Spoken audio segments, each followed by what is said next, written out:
오늘 우리에게 주신 하나님의 말씀은 창세기 2장 1절로 3절까지만 보겠습니다. 창세기 2장 1절에서 3절까지 말씀 제가 봉독해 올리겠습니다.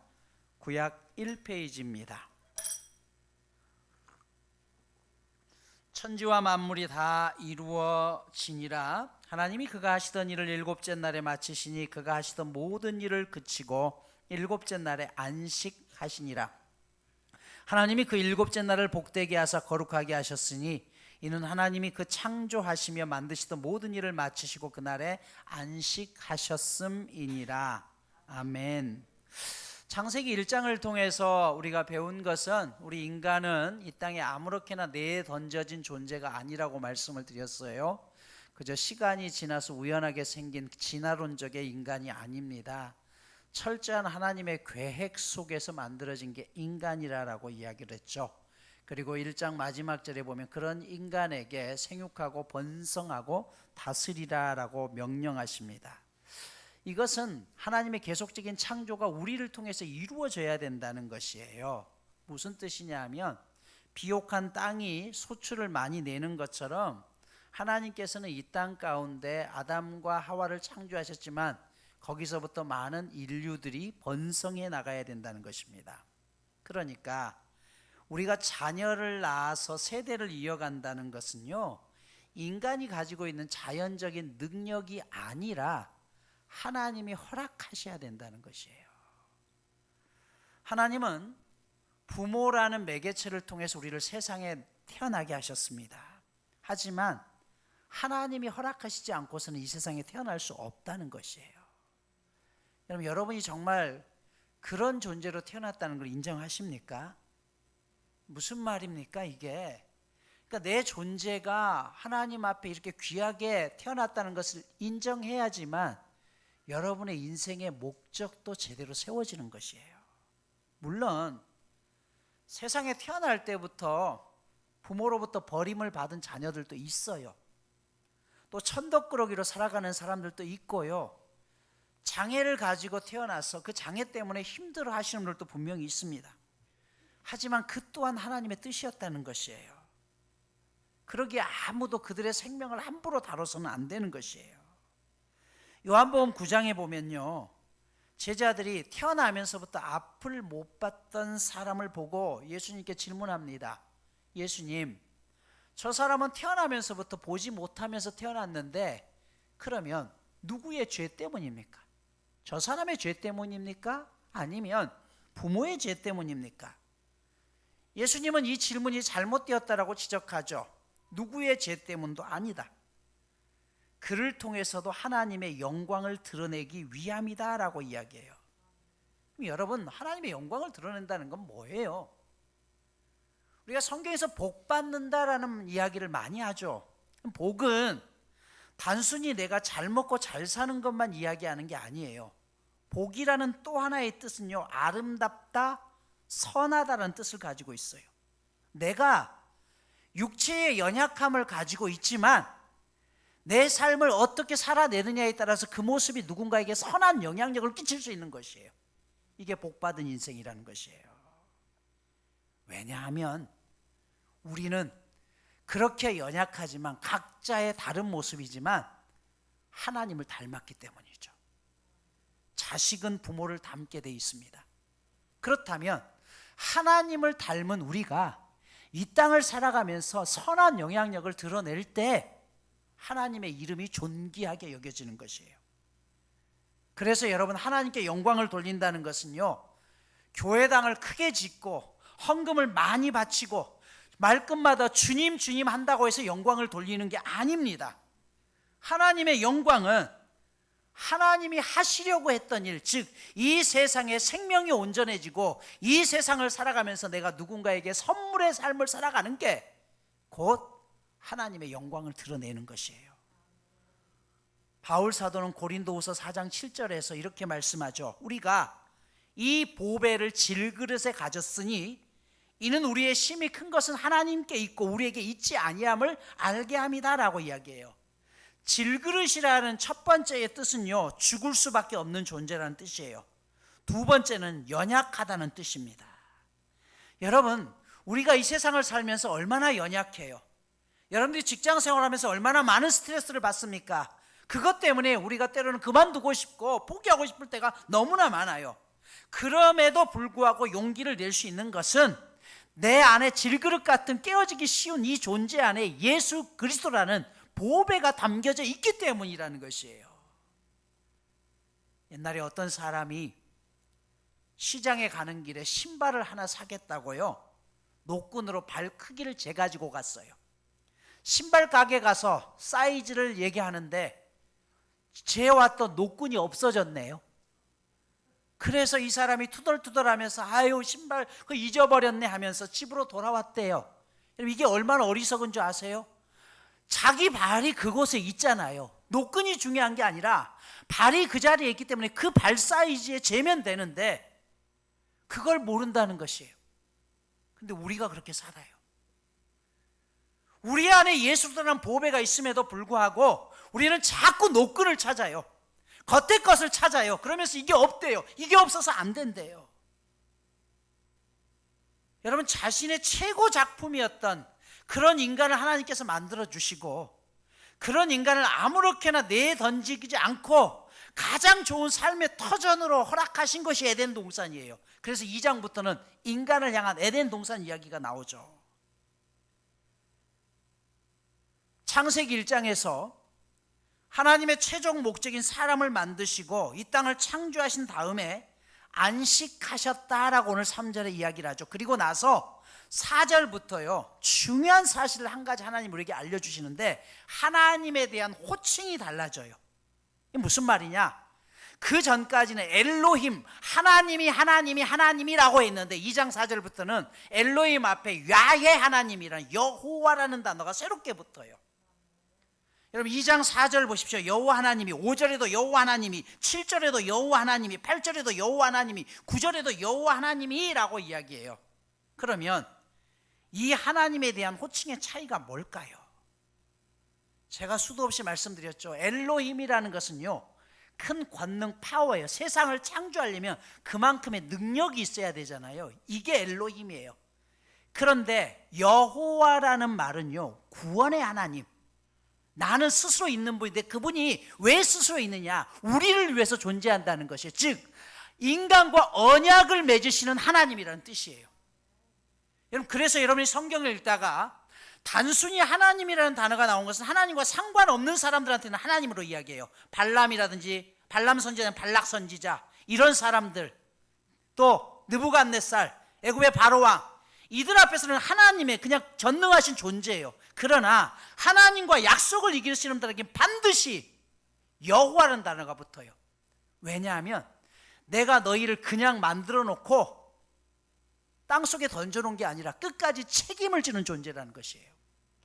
이게 왜 중요한지 아세요? 2장의 사건은요 에덴 동산을 만들었다고 했잖아요. 그리고 하나님께서 뭐라고 했어요? 그 안에 선악과가 있는 나무를 만지면 죽는다고 했어요. 그러면 파워, 권능만 가지고 있으면 인간이 어겼기 때문에 다른 근대 신들도 마찬가지고 근동에 있는 모든 신들도 마찬가지고 그 힘으로 죽여야 되는 것이에요. 하지만 야훼 하나님이라는 것을 주심을 통해서 어떻게 해요? 내가 너희를 그럼에도 불구하고 끝까지 사랑하고 아끼고 또 다른 길을 제시해 주겠다는 것이에요. 이게 여호와라는 단어예요. 굉장히 중요한 단어입니다. 다시 말해서 하나님은 단순하게 능력이 있고 힘이 있고 권능을 가지신 그런 분만이 아니라 나를 끝까지 사랑하시고 나를 끝까지 포기하지 않는 부모와 같은 존재라는 뜻이 야훼라는 단어 안에 담겨져 있는 것입니다. 2장 5절 이하의 내용을 보면요 들에는 초목이 있지 아니했다라고 이야기해요. 자, 2장 5절 보시면 들에는 초목이 아직 없었고 밭에는 채소가 나지 아니하였다라고 이야기해요. 하나님께서 창조시킨 들과 밭에 초목과 채소도 없었다는 것이에요. 그런데 1장에서 제가 분명하게 말씀드렸어요. 1장 11절에서 13절을 보시면 셋째 날 풀과 초목들을 만드셨다라고 했는데 그러면 성경이 거짓말을 할까요? 왜 2장에는 아무것도 없다라고 했을까요? 1장 11절에 기록된 이 땅이라는 것은요 히브리어로 야레츠라는 단어인데요 일반적인 땅을 이야기해요. 그러니까 저 멀리 보이는 산과 들을 이야기해요. 그곳에선 초목이 있었다는 것이에요. 그런데 오늘 2장 5절에 나오는 이 땅이라는 것은 사대라는 단어를 쓰는데요, 너가 경작하고 가꾸어야 될 땅이라는 것이에요. 내 집 앞에 있는 논과 밭은 아무것도 없었대요. 왜요? 그곳은 네가 애쓰고 수고해서 돌보고 다스리고 정복해야 될 과정이라는 것이에요. 이것은 더 쉽게 이렇게 설명할 수 있습니다. 하나님이 우리를 위해서 공장의 모든 기계 설비를 다 만들어 주셨어요. 그런데 설치가 됐다고 바로 움직이는 것이 아니라 이제 다 설치가 된 다음에 그것을 실제로 가동시키는 역할은 누가 하느냐? 우리 보고 하라는 거예요. 너가 그것들을 다스리고 아끼고 기름치고 때로는 고장나지 않도록 책임질 존재가 너라는 것이에요. 왜요? 그 모든 기계 설비의 모든 과정은 누구를 위한 거라고요? 나를 위한 거라니까요. 천지의 모든 창조의 과정도 누구를 위한 거예요? 오늘 나를 위한 거라는 것이에요.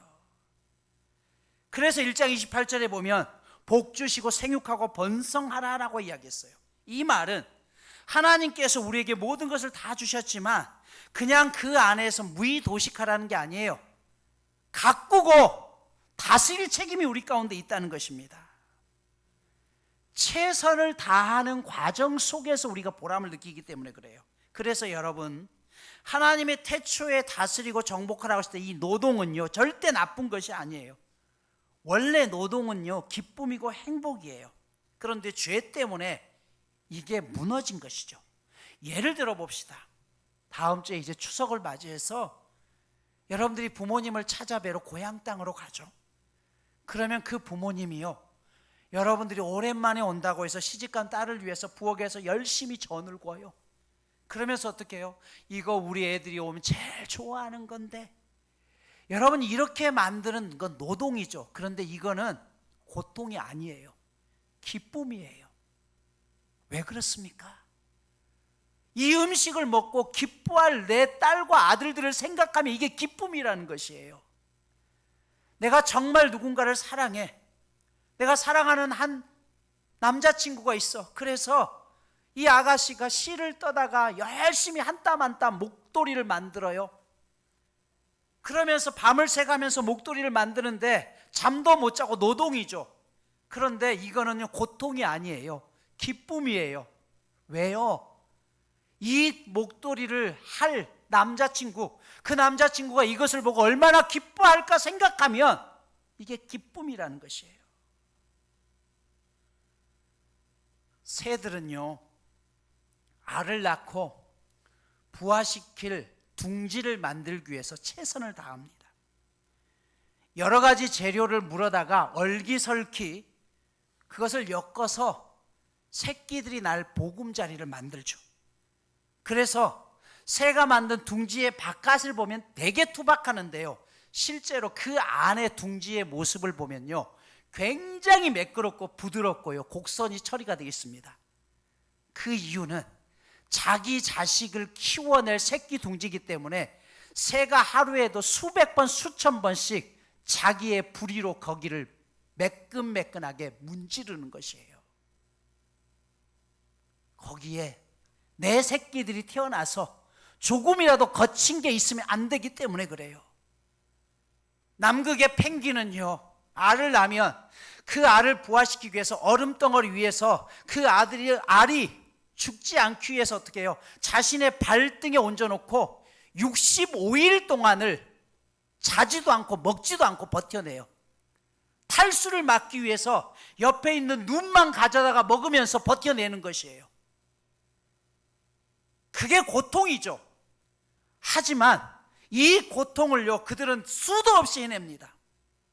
왜냐하면 거기에 생명이 있기 때문에 그래요. 자녀를 낳아본 부모들은 알잖아요. 첫 아이를 낳으면서 내가 너무 큰 상고를 당했어요. 그래서 어떻습니까? 다시는 내가 자식을 낳지 않겠다고 이야기해요.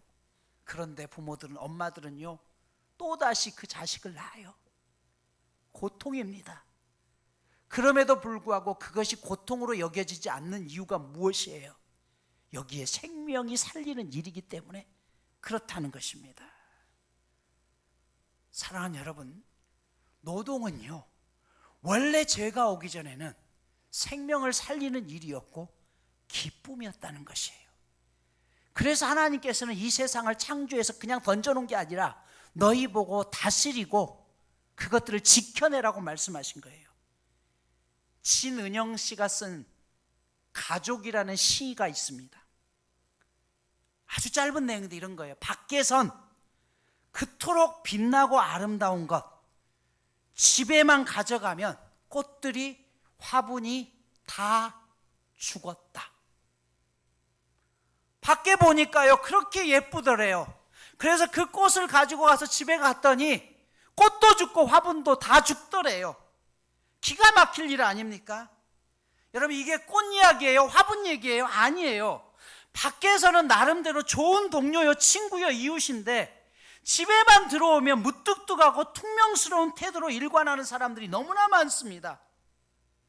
어쩌면 서로 바라는 바가 많기 때문이겠죠. 그래서 가족끼리라도요, 너무 많은 것을 요구하면 안 되는 것이에요. 있는 것 그 자체를 고마워해야 되는데 그렇지 못할 때가 많다는 것이에요. 함께 있고 싶어서 결혼을 했는데 밖에 있을 때 그렇게 예쁘던 아내가 이제 집안에 들어온 순간 뭐예요? 천덕꾸러기 신세가 됩니다.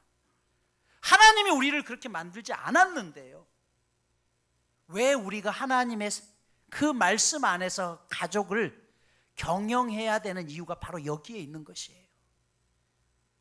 이게 이 일을 위해서 애쓰고 수고하는 게 노동이라는 것이에요. 그런데 그 노동이 사랑이 빠지고 어쩔 수 없이 하다 보니까 고통이 된 것입니다. 2장 7절을 한번 보십시오. 여호와 하나님이 땅의 흙으로 사람을 지으시고 생기를 그 코에 불어넣으시니 사람이 생명이 되니라 라고 이야기해요. 여러분, 이 19절을 보면요, 짐승과 새도 흙으로 만듭니다.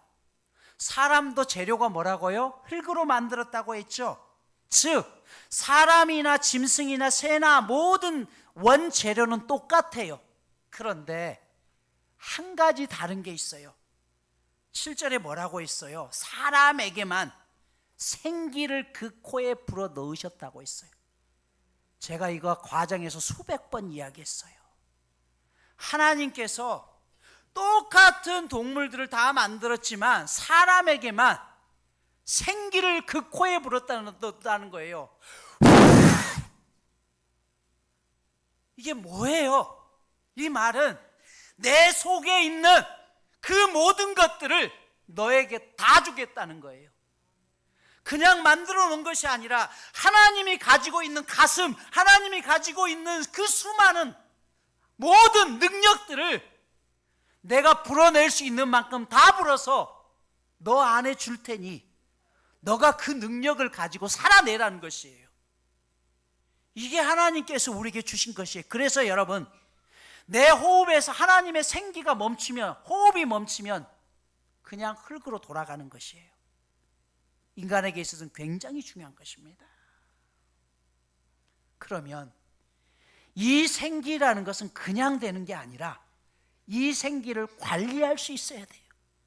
그 일을 위해서 주신 게 안식일입니다. 피곤치도 졸지도 않으시는 하나님이 안식일을 만드신 이유는 하나님 자신을 위한 것이 아니라 그 시간을 통해서 내가 무엇 때문에 살아가는 것이고 무슨 힘으로 살아가는지를 깨닫고 느끼라는 것이에요. 그 생명이 생명되게 살기 위해서는 하나님의 능력이 필요한데 그 능력을 얻어내는 시간이 주일이라는 것입니다. 사람이 안식일을 지키지 않아도요, 하나님은 여전히 거룩하십니다. 하지만 인간은 이 안식일을 지키지 않으면 생명으로 살아갈 수가 없어요. 낚시를 정말 좋아하는 사람은 낚시를 해야지 피곤이 풀려요. 골프를 정말 좋아하는 사람은 골프를 해야 피곤이 풀립니다. 하나님을 믿는 사람들에게 있어서 쉼은요, 안식일을 지켜내는 것이에요. 그래서 2장 3절 보면 하나님이 그 일곱째 날을 복주사 거룩하게 하셨다. 여기서 홀리데이라는 말이 나오죠. 거룩한 날이라는 것이에요. 그런데 이 홀리데이에서 할로데이, 공휴일이라는 말이 나와요. 휴일은 그냥 쉬는 날이 아니라 원래는 홀리데이예요. 하나님을 경배하고 쉬는 날이라는 것이죠. 그런데 이 안식의 의미가 창세기와 신명기는 달라져요. 똑같은 십계명은 한데 이 부분이 달라집니다. 창세기에는 모든 것을 창조하신 다음에 쉼이에요. 그래서 안식이에요. 그러나 신명기에서는요, 너희를 애굽에서 종되었던 너희를 구원해서 끄집어냈다는 것이에요. 즉 이제 안식의 의미가 뭘로 바뀌었냐면 구원의 의미로 바뀐 거예요. 이 태초의 원래의 안식은 에덴 동산에서 인류 최초의 인간들이 범죄함으로 깨어져 버렸습니다. 그래서 그들을 살리기 위해서 예수님을 보내셔야만 했고, 또한 그 과정 속에서 예수님이 우리의 모든 죄를 다 지고 돌아가셨다가 다시 사시는 날이 부활이에요.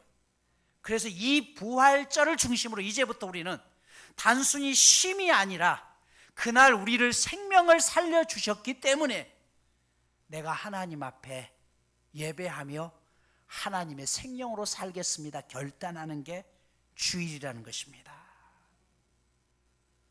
오늘 말씀을 마무리합니다. 구약의 안식일 대신 오늘 우리가 주의 날, 주일을 안식으로 지키는 가장 큰 이유는 주일을 안 지키면 하나님 앞에 벌받기 때문이 아닙니다. 하나님은 여러분 주일을 안 지킨다고 해서 우리를 벌주고 나는 그런 째째한 분이 아니에요. 내가 그분의 구원의 은혜에 감격하고 그분의 사랑하심을 알기에 그 사랑에 감격해서 하나님 앞에 나오는 것이에요. 내가 주님께로 한 걸음 다가서면 주님은 더 깊이 내 안에 들어오신 겁니다. 흙 속에 만들어진 육신 안에 주의 생명이 들어올 때야만 내가 하나님의 힘으로 세상을 살아갈 수 있기 때문에 그래요. 이것이 회복이고 이것이 충전입니다. 그래서 여러분, 겉으로 보기에 여러분의 시간을 드리는 게 손해죠. 여러분의 물질을 드리는 게 손해예요. 여러분의 헌신을 드리는 게 손해입니다. 그런데 손해가 아닌 이유는 그 과정을 통해서 이제 주님, 그분의 온전하심, 그분 자체를 내 안에 얻게 되기 때문에 그래요. 남녀가 사랑할 때 사랑하는 아내를 위해서 시간을 냈습니다. 때로는 좋은 것을 사줬습니다. 손해 갔죠. 그 과정을 통해서 내가 아내를 얻게 되면 전부를 얻은 거잖아요.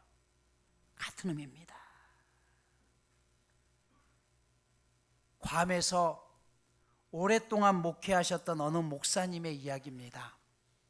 어느 날 바닷가를 산책하다가 산호가 많은 군락지를 지나다가 그만 산호에 발을 찔려서 부상을 입었어요. 그런데 그렇게 아야하고 있는데 갑자기 파도가 밀려오는 바람에 그 파도에 내동쟁이 치면서 그 밑에 성게들이 많았는데 성게밭 위에 나뒹굴어집니다. 그 순간 온몸에 성게의 가시들이 꽂혀서 고통이 너무 심하더라는 것이죠. 밖에 나와서 성게 가시를 뽑으려고 하는데 톡톡 부러질 뿐 뽑히지가 않더라는 것이죠. 병원에 갔더니 이 의사 선생님이 하는 말이 욕조에 따뜻한 물을 받아서 거기에 식초를 붓고 몸을 담그고 있으래요. 그랬더니 그 따뜻한 물 안에서 그 박혔던 성게 가시들이 하나 둘씩 녹아서 없어지더랍니다. 당연히 고통도 사라졌겠죠. 여러분, 주일은요, 우리가 살아가면서 세상 속에서 박혔던 그 가시들을 하나님의 사랑으로 서로 녹여내는 시간입니다. 한 주간 살면서 수도 없이 받았던 상처들을 하나님의 사랑 안에서 함께 위로하고 격려하면서 그것으로 녹아내고 다시 새롭게 한 주간을 시작하는 시간이 주일이에요. 단순히 내가 어쩔 수 없이 와서 하는 것이 아니라 그래서 그 힘을 가지고 나보다 더 어렵고 힘든 사람들을 위로하고 격려하고 함께 세워져 나가는 게 주의 전에 나와서 우리가 예배드리는 이유입니다. 이게 빠지니까요, 다른 사람들이 상처받든 말든 상관이 없어요.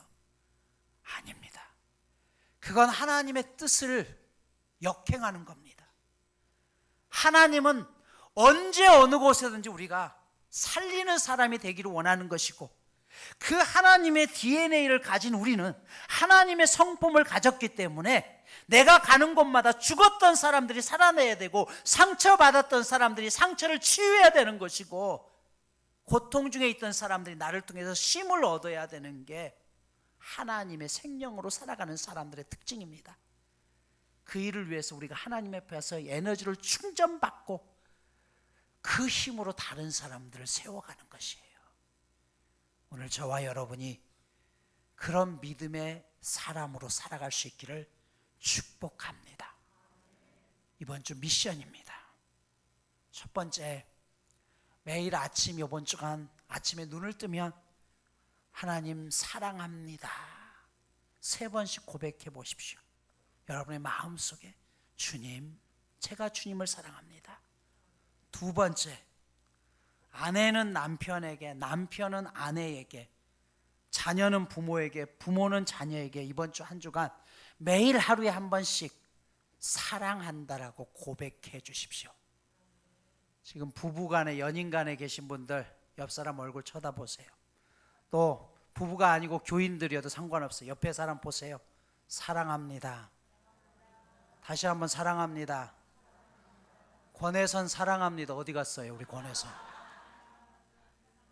이 고백이 우리 마음의 상처들을 치유할 수 있기를 소망합니다. 기도합니다.